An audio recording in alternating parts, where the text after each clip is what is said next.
10তম নিবন্ধন। 10তম নিবন্ধন পরীক্ষায় এই কোশ্চেনটি এসেছিল। কোশ্চেনটি হচ্ছে 25:81 দ্বিবিভাজিত অনুপাত কোনটি? অর্থাৎ 25:81 এর দ্বিবিভাজিত অনুপাত কোনটি?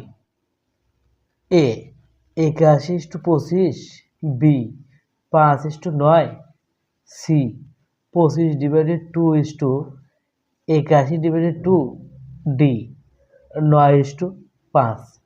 আমাদের আগে জানতে হবে যে দ্বিবিভাজিত কথাটি দ্বারা কি বোঝায়।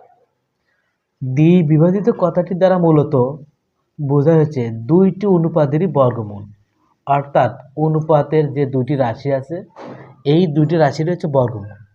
তাহলে 25-এর বর্গমূল কত? 25-এর বর্গমূল হচ্ছে 5। 81-এর বর্গমূল কত? 9। তাহলে রাইট অ্যান্সার হচ্ছে 5:9।